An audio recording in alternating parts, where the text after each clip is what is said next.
Want to stop juggling spreadsheets, calendars, and a dozen apps just to run your rentals?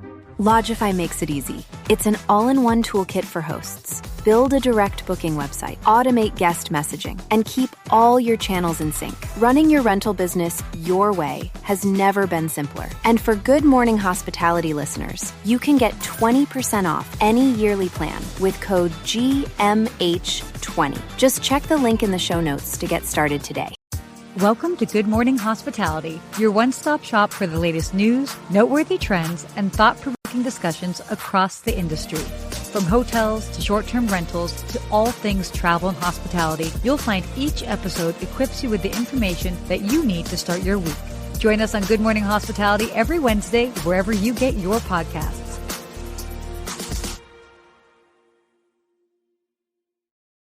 Yeah, good morning. Good morning, Sarah. Back on live. We are back on. Exactly. Good morning. Good afternoon, good evening, wherever anybody is joining us from. Yes. Listen, it's nice to see you. We were traveling. You were traveling last week. I was traveling last week. Two very different places.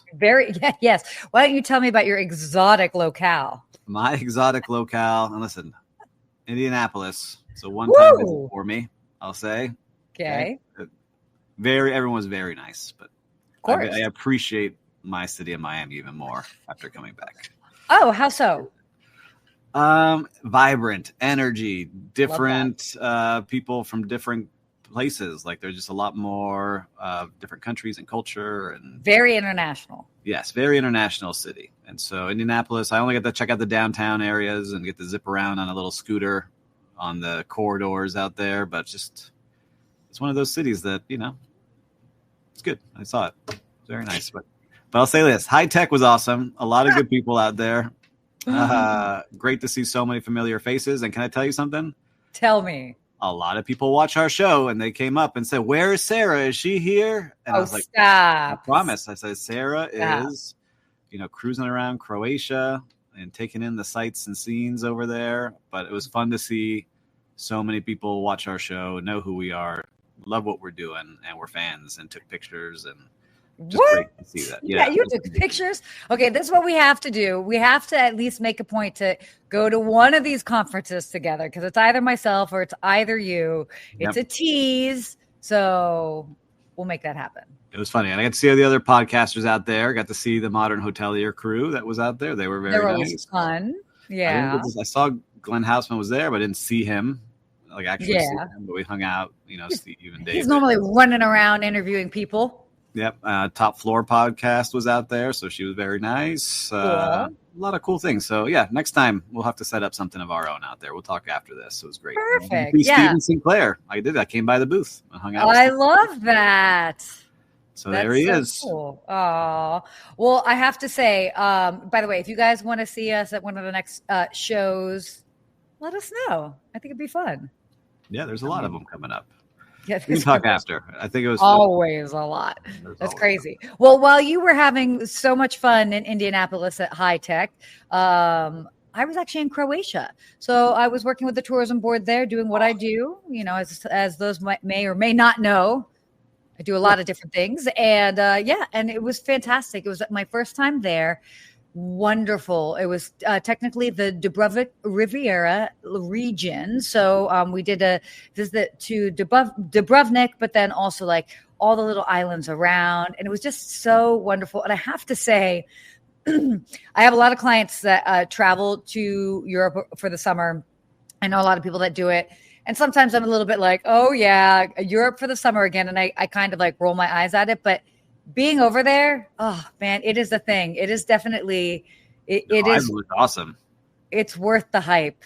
It is definitely worth the hype. And I have to say, Croatia is, it's a place to visit. So if you've kind of done all the classics, if you've done London, Paris, Rome, the south of France, first of all, good on you. But secondly, Croatia's fantastic. Add it to your list if you haven't been. So very, very cool. From the photos you've been posting, that looked like the most beautiful place, like something out of a storybook. It looked awesome. Very much so. Very, very much so. Lots of fresh seafood, great wine there. So, I found out you love oysters, right? From the story you posted. Is that what happened? I wish you got to repost it. So all the listeners, I want her to repost it so you can watch her eat her first oyster out there. And it was like, yep, pretty much like that. Wine. So you just swallow. Paul Manzi. Sarah should have been there on the receiving end of a touchdown pass and Lucas Oil. So what Paul's referring to is I threw a pass on Lucas Oil Field I saw my client Sean Tarter from Real Time Reservation. Did you see the form of the throw? Like I'm a professional athlete. There's an athlete. I saw the form, but I would also first of all, congratulations. That was excellent form. But I will also say this. Paul saying that I should have been on the receiving end. Paul, I think you're highly underestimating my throwing skills. Okay. You throw like a girl. What? You get a nice little spin. Ooh. Well, yeah. Come on. I know a little thing or two. I mean, it's been a while, but yeah. Next one. We'll make sure we do. But great. The pictures. We had a good trip. A lot of fun things going on in our world. A lot of fun things. I just want to give one more thing before we get into our news because it's big. I talked about Buyer 2 weeks ago where I announced it. Yes. We're almost fully funded, which is amazing. We've raised millions of dollars and now we're almost closed. So if anybody wants to invest, let me know. You send me a message. We have room for like 2 more people. So that's exciting. We already started cleanup on the site, which was awesome to be there in person and see like this idea of 2.5 years in the works now actually taking shape. So follow along on Instagram and LinkedIn if you haven't followed myself and Sarah, but I'll be sharing a lot more about that journey of building. Yes. Oh, I love that. Ooh, good morning from Calgary. All right. Love that. Paul, I see you laughing at my, look, all right. I'm a former tomboy. I can hold my own. I believe it. Anyway, why don't we get to some topics here, right? We got a lot going on. A lot of stuff happening today. Yeah. Okay. So first of all, interesting time indeed. And I know that you've got something to say about this, but Hyatt is laying off guest service employees. Hyatt's confirmed that it will eliminate some guest-facing positions at select U.S. properties. The company is evolving, cited that evolving guest preferences and technology are the drivers. So they've got things like digital check-in, automated concierge tools are replacing traditional roles. But yeah, so I feel like you were getting hyped up about this behind the scenes. I was getting fired up because they use the keywords of really hiding what it is. They're saving costs because there's costs that go up in other things like supplies and tools and food and all the things that go to take and run a hotel. So this is what I saw at High Tech. There is a lot of AI tools coming out. I've tested out a lot of them. Some were okay. Some were very good. Right. And so what I see happening, and I'm going to look into the camera here because I want you all to listen to me as if I was talking to my own team. Ooh. If you're putting in data entry, if you're analyzing things, if you're ordering things, if that is your job and you do that 8 hours a day, 40 hours a week, start learning something new. Start pushing into the places where you're creating, where you're coming up with the ideas, because those positions are going to get eliminated soon. I will promise you it's happening. And this article shows you this is their call centers. And those call centers are getting eliminated because a lot of those things that the call centers used to do was like answer reviews, answer calls, answer general questions. And now they have tools that can do this. And it sounds like you're talking to a human, right? Mm-hmm. And you have things that now they have GPTs that will answer people's texts. And now there's tools that will look at your hotel's reviews, okay, and personally write it as if it was the hotel manager writing it, that was someone's full-time job before. And mm-hmm. So what I'm telling you is if you have something that just requires data entry, analyzing, typing to people, answering messages, a lot of those jobs are going to go away. And then the mid-level manager or the director is going to have those tools and have to learn how to use all of them because they're going to be in charge of those tools and making sure that they're working on the fly. So that's my message for all of you out there. It's happening, not only in our industry, in a lot of industries. And I saw it. Almost every other booth had some kind of AI option to make things faster and smoother. This is true. Well, first of all, Lou, thanks so much for saying that automated concierge is a contradictory term and that you want to talk to a live concierge. I definitely get that. What I will add to this is it's interesting because obviously this technology is out there, but what's making it move at a faster pace as far as adoption and integration is the fact that, as Steve mentioned, higher cost of things. But can we also address the giant elephant in the room, which is we have less travelers coming from overseas. So a big part of our tourism pie has been deeply impacted because a lot of people from other countries are simply not coming to the US. And then because of rising costs, we also have people within the United States are also feeling the pinch financially. And so they're making different decisions when it comes to their travel plans. So yes, there are still some individuals that are traveling around, but there are a lot of people that they are just feeling the weight of things right now. And so they are being far more conservative in their travel spend, which is ultimately impacting revenue and profitability on all of these properties. And so that's why they're like, hey, we have to make significant changes. I will actually say this. What I am curious to see what might happen over time is this more in the short term, a dramatic move where it's like they're letting go of a lot of people, because we saw this happening in Vegas. Obviously, Hyatt's jumping in on this. Is it going to be a dramatic move? And then at some point, it's all a pendulum swing. At some point, volume will pick back up. Will there then be a hiring craze, so to speak, because we'll realize, we can't rely solely on AI. So, I mean, I think that we're going to have a little bit like a lot of people being let go. And then at some point we're going to need more people till we find that sweet spot. That's that good amount of real live employees and AI and technology doing the work. What do you think of that? I think that there is a lot of different layers here, and you're right.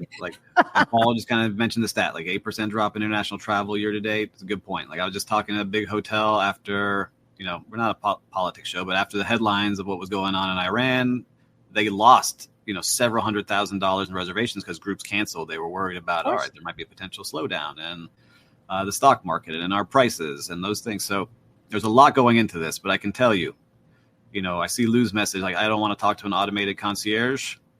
If you picked up the phone and did the example that I did, I didn't know I was talking to someone that wasn't real. Mm-hmm. Right. Mm-hmm. And so, yes, I think this in person is going to continue to be really important. I planned a post on LinkedIn about doing these dinners that I want to get people around. And that blew up because people are seeking connection. They want to be with people. They want to meet in person. Sarah and I do this every week, but it's so much better when we're in person, right? Totally. So, especially for you all that watch. I would love to do some live shows as well as we go to these places, because we get to connect and meet people and do those things. But for work, and as I'm a business owner, I see it happening. There's things that I would have hired for a year ago that I'm we don't need to hire for that anymore. And so it's getting interesting to see how this will happen. And I'm a small company. You're seeing these $1 billion companies like a Hyatt and a Marriott and a Hilton, what they're going to be doing. But they're going to tell you, don't worry, we're going to find it. We're just going to be using these tools to make your life easier. But now it's starting. You see the layoffs. Yeah.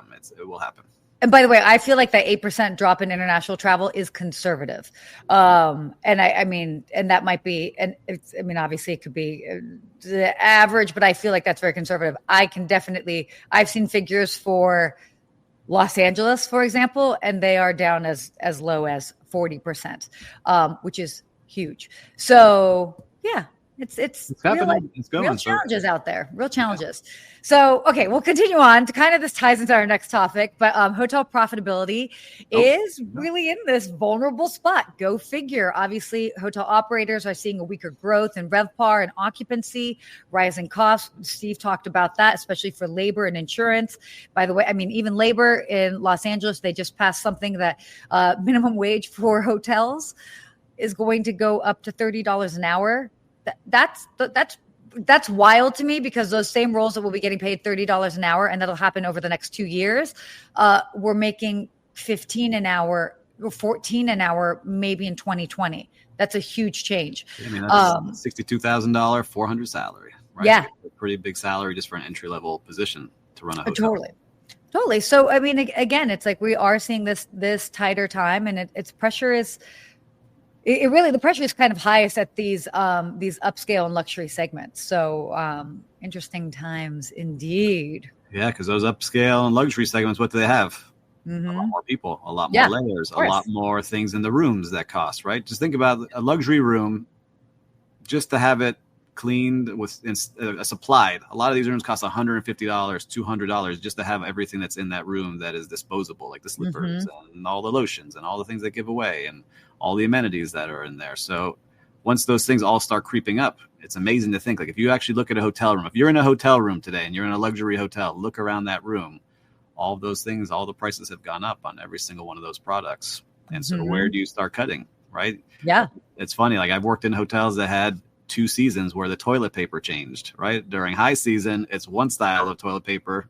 And then in low season, it's another style because the rates are not there. Wow. And so it's interesting to see like where people cut and where they do things. That's a great example, by the way. It's not even a joke. Of course. This is a luxury, ultra luxury hotel. Yeah. So, but insurance keeps going up. Insurance costs, flood costs, electricity, power, everything is going up for an operator.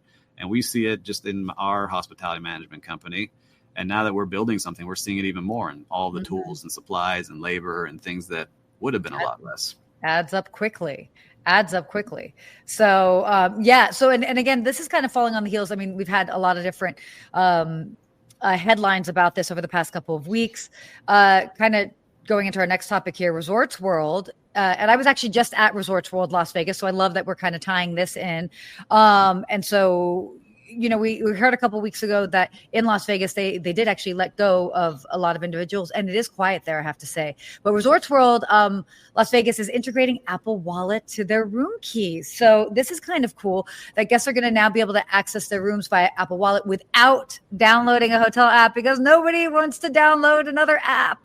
But this is very cool. This is this rollout's kind of marking the first in the Vegas market, and was definitely going to see a new sort of like convenience benchmark, I think. Yeah. I love this tool. I mean, the first time I ever experienced something like that was at Disney, and it was like I was at Animal Kingdom Lodge, and I thought it was the most amazing thing. I didn't have to go to a front desk. Yeah. I didn't have to check in anywhere. They just had to text me, hey, your room is ready, and here's your room number. Put your phone to the door. Yeah. And I walked in. I was like, man, like this is a whole new world here. And it so is. Again, all the things that we talked about, I think our first 3 topics, if we look back, laying off people, profitability, and now new technology that doesn't make you go to front desk. Things are starting to change. Things are getting more efficient. So it's interesting to see how all of this starts tying together, all the different headlines at all different resorts and brands in different areas of the country. Totally. Yeah. Let's see where this all goes. But all I know is that it makes it more convenient for guests. I'll say it. I liked it. I don't know about you. Do you like being able just to check in without having to go to a front desk? I do. I do. And I will say, even in general, like the Hilton app with the mobile key and the mobile check-in, I've found that particular product to be the best on the market. I mean, I've tried Marriott. Sometimes it doesn't always work for me, but definitely the Hilton one does. And I like it. So especially if I'm traveling for work and or if there's a long line, there've definitely been times I walk in, I see the front desk. I'm like, oh, that's a long line. Let me just do this like mobile check-in. And then up I go. Unless you need something, right? Yeah. Then you can call or talk to the AI automated back of house that'll send you the pillow that they need. Totally. I mean, I was in Phoenix, however many weeks ago, and my whole time there, I never interacted with the front desk at all. It was crazy. Granted, it was like a 2-night stay, but like, that's you did right, and normally you would. So that that 8-hour person, hey, sorry, John, we don't need that anymore. Totally. But what I would tell you too is like what I would like to see. Here's what I would like to see. Yes, we're cutting back on certain things, but I think you could add back. So, all right, I didn't need to check in, but I think it's the higher level places. Like, all right, I use this like at Resorts World, I check in, but maybe there's something when I check in that says, hey, come back for a welcome beverage or a snack somewhere, just so we greet you nicely. Because I think part of it is like getting that hospitality greeting where you're not fully checked out. Like, have something where I come back somewhere and get greeted to the resort or the hotel or whatever it might be. Well, what I like, we can almost do a play on that, because at the end of the day, why are we using these like mobile check-ins? We don't want to wait, and nobody wants to wait in line.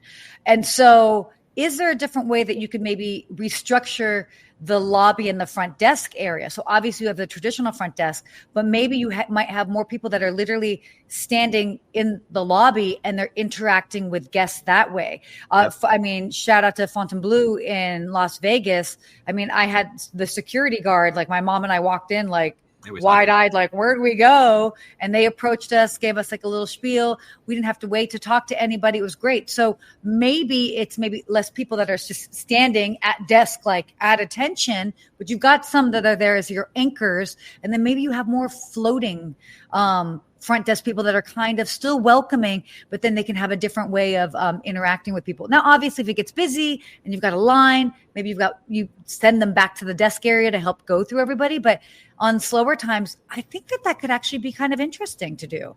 Yeah, like I'm gonna give a shout out because they just opened up the Hyatt Andaz here in Miami Beach. They have like pods set up, and but then they have a bar that's right there, so it's almost like you're checking in at a bar kind of vibe. Fun. It's really cool, like very different, and you see the ocean. Like it's a nice vibe versus nice setup. So yeah, I agree with you. I think that's going to be the key now. It's like you're not going to need these giant front desks that you have right now with people standing in front of a computer waiting for you, like next, right? Yeah. Totally. Totally. Oh my gosh, it's crazy. Well, so despite all of this, now our next headline. Our headline. So moving into 4th of July travel. It's so funny because I feel like every time we have a big holiday coming up, they're like, oh, record-breaking. More and more people born, right? Maybe. I know, totally. So they're saying over 72 million Americans are projected to travel over the 4th of July weekend. Air travel will set records with more than 5 million expected to fly. Road trips are remaining strong despite rising fuel. I mean, again, people are just finding different ways to get out there. But and TSA, we're going to have a talk about TSA. First of all, so I flew United, which we'll talk about later, and I flew through Newark. The TSA lines that I saw there were utter insanity to me. Utter insanity. So, I mean, obviously Newark Airport has been in the news for a lot of different things. They are struggling with some of their staffing, but yeah, they definitely, TSA has to ramp up because there's a lot of people traveling and families and strollers and wheelchairs and stuff like that just take time. So it's going to be a busy weekend.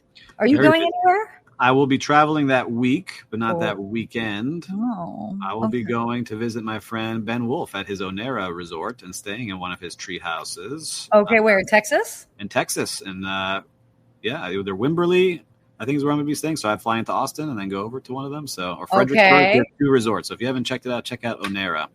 Beautiful hotel that he's created. The landscape resorts that he's building and my new partner. So enjoy that Texas heat in the summer. Well, I'm used to that Miami heat, which is jungle. I have an ocean breeze though today. So yeah, you do.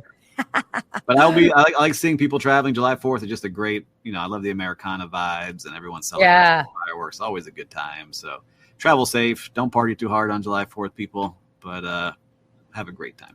Yeah, I love it. All right. So with all of this travel talk. Ooh, I think this is about you, this next one. Whoa. Yeah. Everybody's traveling to Antarctica because of me. Kidding. So Antarctica, in case you guys hadn't noticed, Antarctica's TikTok tourism boom raises climate red flags. So if you've noticed over the past couple of years, this is kind of what happened, just in case you didn't realize. So there's a lot of cruise companies that go to Antarctica. During the pandemic, obviously, cruises had a lot of empty cabins. So what did they do? They're like, hey, we've got the space. They invited a bunch of travel influencers. So where before it was a hot ticket item and it was really hard as a travel influencer to get on a trip to Antarctica, a bunch of influencers have been able to go, which, by the way, fantastic. I was able to go, bring my mom.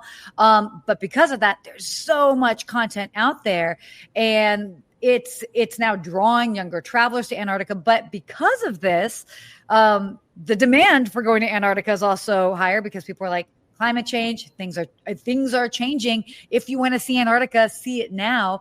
And it's an interesting time. Oh, you just booked Antarctica for January 2027 with Viking? On. Did Sarah influence you, Lou? I feel like she might have. Yes. You better say yes. So yeah. So I mean, as a result, it's interesting. Operators are definitely going to be implementing stricter sustainability guidelines, but it's highlighting kind of the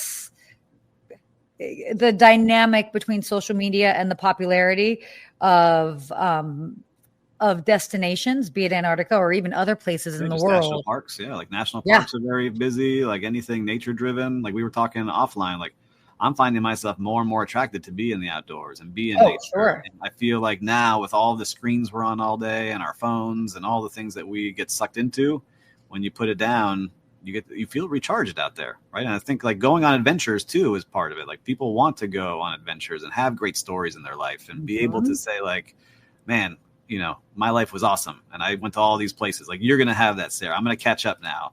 I'm going to start traveling a lot more now that my kids are a little bit older. Woo! It's on my goal list. You've influenced me because I want to see places. I love it. We'll have to make something happen that we get to like go to some places and do some content there. But so it is this interesting time. Do you want to kind of hit this last topic before we wrap up, or just go into our wrap up? Just being mindful of time. What is this one? Let's see.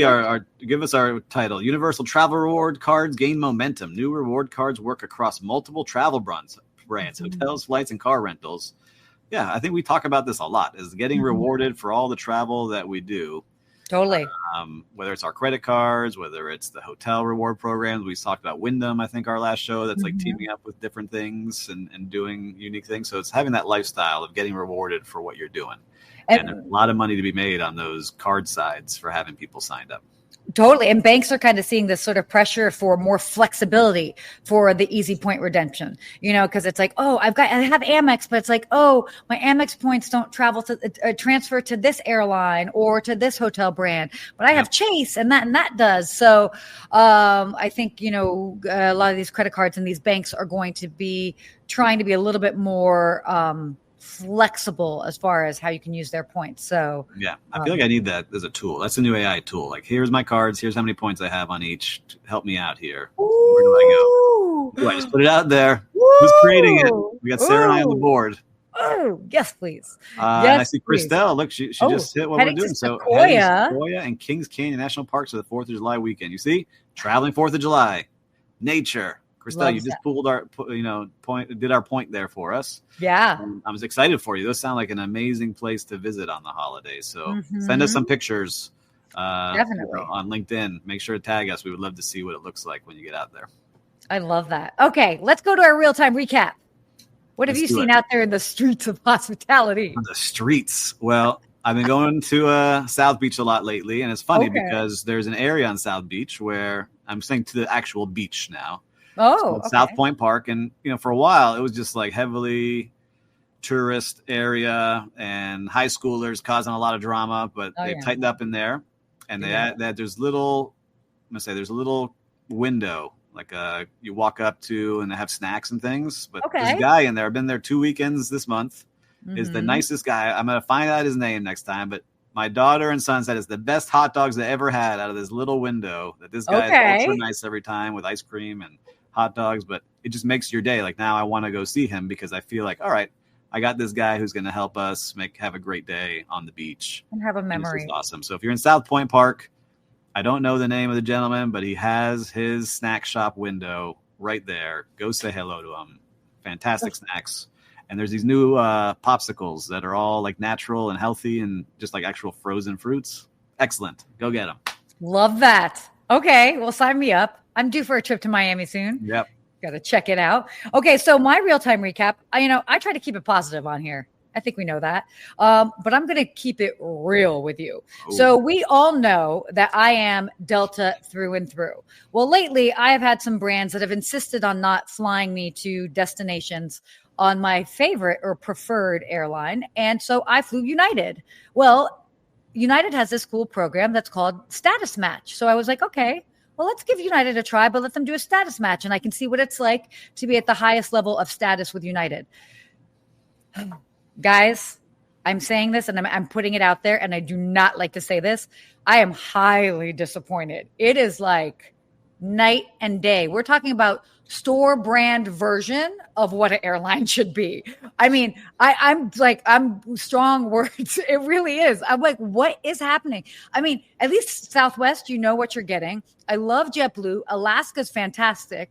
But as far as like a legacy airline, you cannot compare, which is fascinating because the pilots all have this fun personality at United where the pilots at Delta are a little bit like they're sleepy, but they get you there. But the service, like every time I interacted with somebody at Delta, whether highest status or even just the lowest status, they'll always be like, oh, thank you for your silver status. Thank you for your diamond status. United, first of all, one snack option, like you want a snack or not, they're tossing snacks like down the aisle, like it's like kindergarten room, and they're trying. Now, granted, like I don't know, I have not been impressed. It's I have 4 more flights. You're smiling. I have 4 more flights with them, and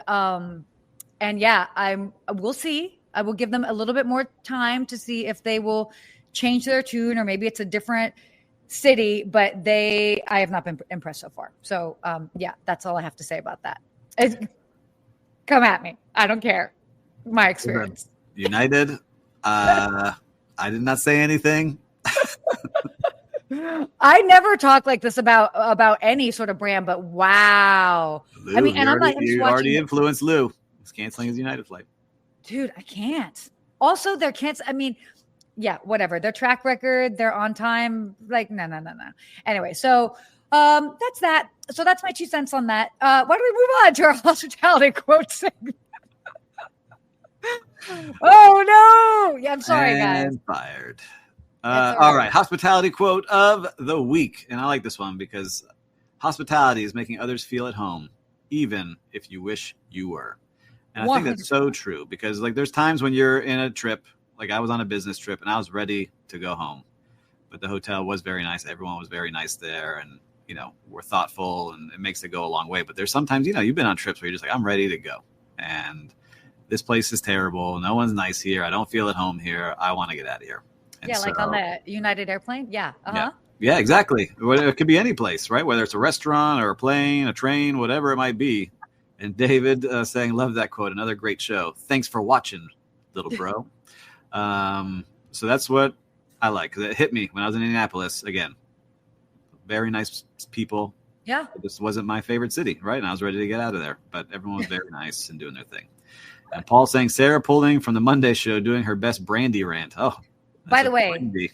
If you guys know me and you have followed me, and I have been posting on social media since 2012, so that's a long time, I have never gone on a rant about a brand. And by the way, I'm also open to changing my mind. So if they want to show me, if they want to show me, go for it. But like when it comes down to customer service, like guys, we are in the hospitality business. Like just a little bit of graciousness. I'm not even looking for VIP treatment, just graciousness. Yeah. But holiday travel. I've been on American Airlines have been very good to me. I'm out of Miami, so they've been very good. I'll take it.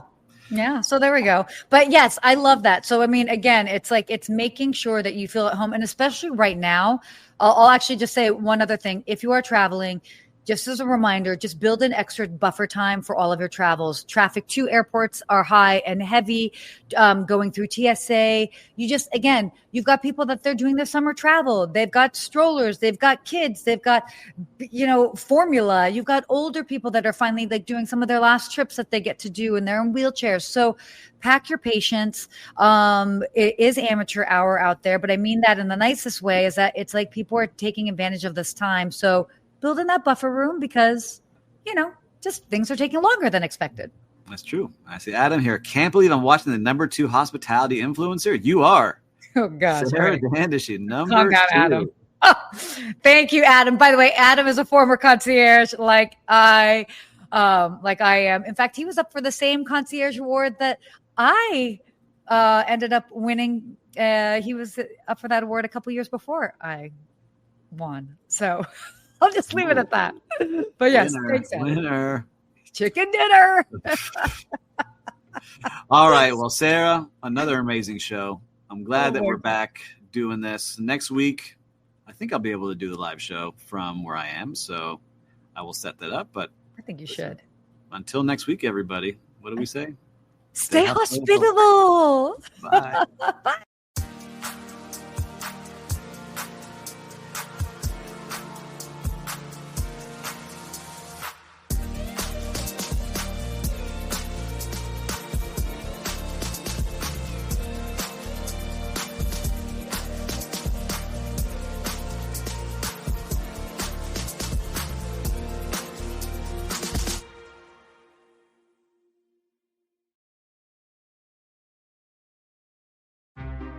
Want to stop juggling spreadsheets, calendars, and a dozen apps just to run your rentals? Logify makes it easy. It's an all-in-one toolkit for hosts. Build a direct booking website, automate guest messaging, and keep all your channels in sync. Running your rental business your way has never been simpler. And for Good Morning Hospitality listeners, you can get 20% off any yearly plan with code GMH20. Just check the link in the show notes to get started today.